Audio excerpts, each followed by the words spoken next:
on, ladies. Who's looking for love tonight? Oh man, this has been so much fun. I'm gonna keep the show going. This next lady comes up to the stage. She's fucking hilarious. Yeah! Please give it up for Lizzie Gordon!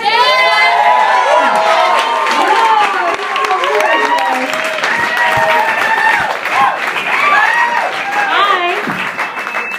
You guys all doing well? Yeah! Had a fun show so far? I have a lot of friends and family in the audience tonight.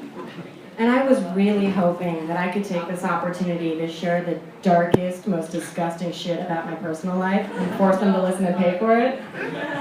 But fortunately for you, the darkest my nights get are a bottle of red wine, a particularly graphic episode of Law & Order SVU, and my vibrator. But you already knew that because I live with you, and I sleep on the couch.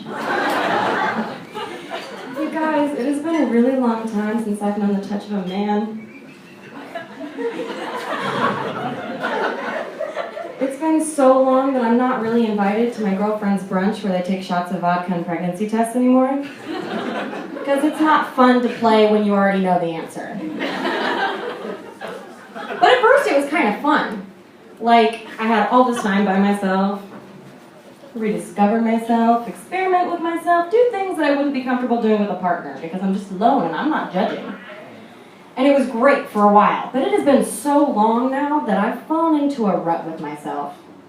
It's not exciting anymore, you guys. I have to start doing things like working harder for myself to make the mood right. Like I find myself coming home and doing special little things and hoping that I'll notice. Like I'll put a red scarf over my nightlight so there's a beautiful red glow in the room. And I'll turn on the Daily Show and I'll heat my queso up before I eat it. But then after I do all of this, I'm super tired because I had a long day at work and I just want to go to bed tonight. But then I kind of feel like, you know what, I put all this effort in and I know that I'm trying. So I decided to just go through the motions a little bit. So I start appeasing myself and going around with it, but it's boring. I know exactly what I'm gonna do before I do it. And I know I'm bored because I feel it. So then I'll start to do something to spice it up a little bit. You know what I mean? Like I'll do something totally out of left field that I don't even see it coming because I'm just sort of thinking about it while it happens. I'll give myself a little spank. But I fucking hate being spanked. I mean, it feels okay, but I'm really opposed to the objectification of women in that way. It's the 21st century. I mean, really. So now the mood's awkward. It's totally killed, and I'm just sitting there with myself hoping that it's over faster, and I wind up just faking it so I can go to bed. So I just lay in my bed staring at the ceiling thinking of all my ex-boyfriends, wondering what deal breakers I can ignore just so I can sleep with a real person again.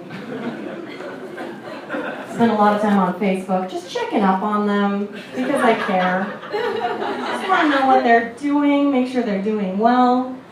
I wanted to check on my ex-boyfriend Ryan the other day. We were together for like 4 years and we haven't talked since we broke up, so I wanted to see what he was up to. So I go to Facebook and I type his name in.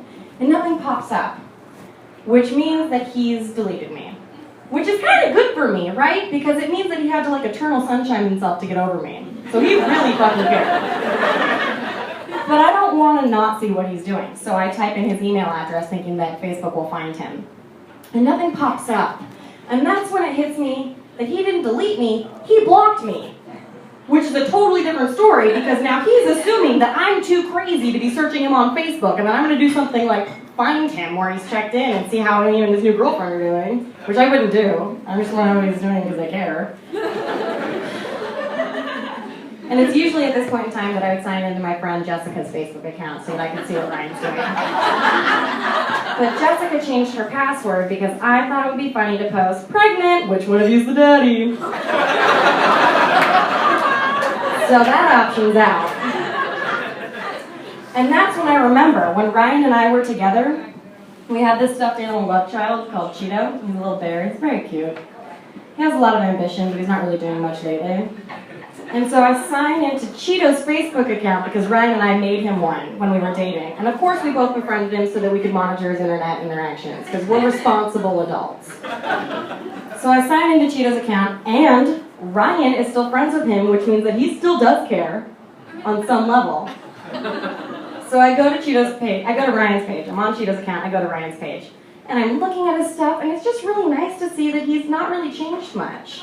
You know, like he's still living at home with his parents, working at Home Depot, still trying to make it for his AA the 6th year in a row, and I'm proud of him for not giving up. And I'm spending all this time on his page, and I'm scrolling down, and pretty soon I'm in 2009, and I'm looking at pictures of us when we first started dating, and we're in high school, and it's beautiful. Do you know how long it takes to get to 2009 on the timeline? It's like 2 hours and 45 minutes. He's very active on Facebook. I'm lost in nostalgia, and I'm loving it, and I'm liking things. When I get a text message from a friend of mine who I haven't talked to in quite some time, like since we graduated from high school, and she's like, "Hey Lizzie, what's up?" I'm like, "Oh my God, Katie, it's so weird you're messaging me. I haven't seen you in forever, and I'm looking at a picture of us from high school." And she's like, "That's why I messaged you. I just got a notification that Cheetah liked a picture of you, me, and Ryan from Homecoming 2009. And that's when it hits me, the only other person who's going to get that update is Ryan. So I panic, and you gotta act fast because this is the internet and it goes real fast. So I sign out of Cheetah's account, I sign back into my account. I go to this girl Amanda Galloway's Facebook page. Amanda Galloway is Ryan's ex-girlfriend before me. I take her 6 profile pictures, save them to my computer. I write down all of her current information. She works at Bruno's Barbecue. She lives in Santa Cruz, California, and she's studying at San Jose State University. I sign out of my account. I sign back into Cheetah's account. I upload those 6 profile pictures, change his information and his name to Amanda Galloway. So when Ryan gets the update that someone liked a profile picture from 2009, it's his crazy fucking ex-girlfriend, Amanda. And not me, because I just care. Everyone just got back from Israel, I heard. How was that? Was that cool? It was. I tried to do the birthright thing, but I'm not Jewish, so I didn't really do it. But I still feel slightly entitled for some reason. I did spend my winter break on the East Coast, which was painfully cold. My dad lives in Essex, Connecticut, which is this really small town. The population is literally like 1,000. And because of the snow, we couldn't get out of Essex, and the only thing we could do was strap on cross-country skis and like slush down to the local bar and get totally trashed together for like the entirety of the trip. And this bar is called the Black Seal, and my dad and I are sitting at the bar, and we've thrown a couple back, so we're a little bit wasted. And he turns to me and looks at me with the most sincerity I think he's ever looked at me. And I'm really grateful for this moment. And he says to me, "I have always dreamed of the day that I could get in a bar fight with my only son. I am my father's only child. And being a woman isn't something that's new in our relationship. I was born this way." So I take this window of opportunity to give him some information about what I've always wanted, and maybe some of the things I did in high school while I lived with him that he doesn't really know about. So I say, "Hey Dad, remember that one time you found that bag of weed in my pocket when you were washing my pants? I wasn't holding it for a friend, it was mine." And then he starts laughing, he's like, "That's so cute. Do you remember that one time I was 3 hours late to pick you up from soccer practice because I was buying you a new bike?" And I'm like, "Yeah," and he's like, "I completely forgot that you existed for 2 hours. And then bought the bike as a cover story for that and picked you up." And I was like, "Oh, okay. Well, do you remember that one time you couldn't get in touch with me for like 12 hours and I told you I was sleeping at Haley's house? I was arrested for stealing a life-size wooden cow from the sheriff's office."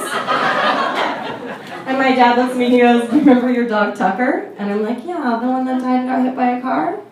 And he's like, "He wasn't hit by a car. I gave him away because I was tired of him eating the crotch out of my pants." And that's when my dad got in a bar fight with his only daughter.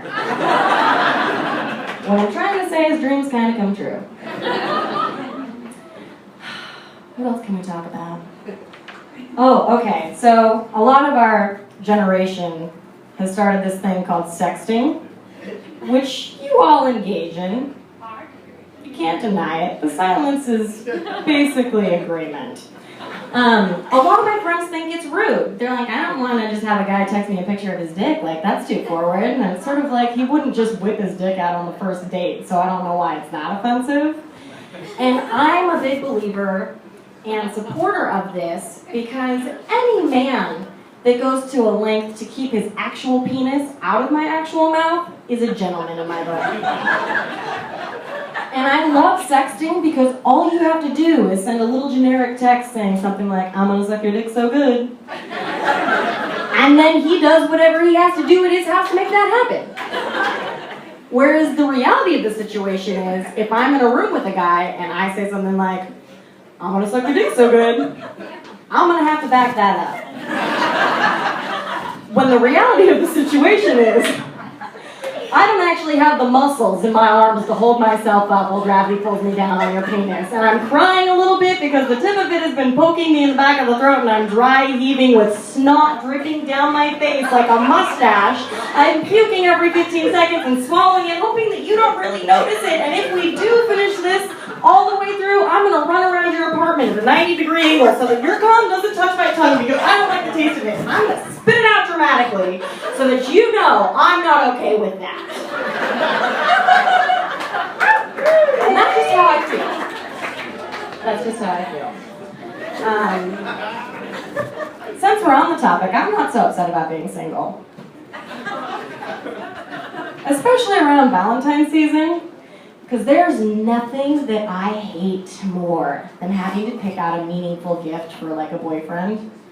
There's a lot of pressure on that. Like, you want to please them. You want to make sure that they like what you get them and that it means something because you want them to know that they mean something to you as well. My one Valentine's Day, I spent a shit ton of money on this guy. I got tickets to a hockey game. I hired a limo. I called his boss and made sure he didn't have to work. I got tickets for all of his friends and we sat front row center at a hockey game, which I don't really understand sports and I kind of die inside when I'm watching it. But I did that for him because I cared. And then he gets really excited to give me my gift. And he's like, "Oh, Lizzie, you're going to really like this one. You're going to really like this one. You've been talking about this all year. It's great." And I'm like, I talk about diamonds a lot, so this is going to be special. And he brings out this big box. And if I like something more about presents, it's big presents. So I take the lid off the box, and I look inside, and it's a zebra print Snuggie. And I take it out, and upon further investigation, it's not even a real Snuggie, it's a fake Snuggie. That motherfucker got me a Fuggy. That's what I mean to him. And underneath the Fuggy was an Audrey Hepburn calendar, which I admit I've been asking for a calendar all year. And I look at him, and I'm like, really? Because I'm pretty sure the deadbeat drunk in Sweet Home Alabama got Reese Witherspoon a nicer gift than this, and he lived in a trailer park and had a problem. And he's like, "Oh my God, I hate it when you talk about romantic comedies. Like, you watch these movies, they raise your expectations too high. I can't meet these unworldly standards, Lizzie. You just gotta figure it out." And I'm like, I have to figure it out? I have to figure it out. You're watching these movies with me. I'm making you watch them. You're there, your eyes are open, and you're engaging because you can make comments about them later when we're fighting, so you know what's happening. These movies literally give you the ingredients and baking instructions to make your woman happy. Monkey see, monkey do, retard. It's not that hard. I don't actually want to choke on your dick and have you dry hump my breasts, but I say and do these things because according to the porn that you left open on my computer, that's the type of shit you're into. No judgment. Thank you all for coming out. I'm so sorry.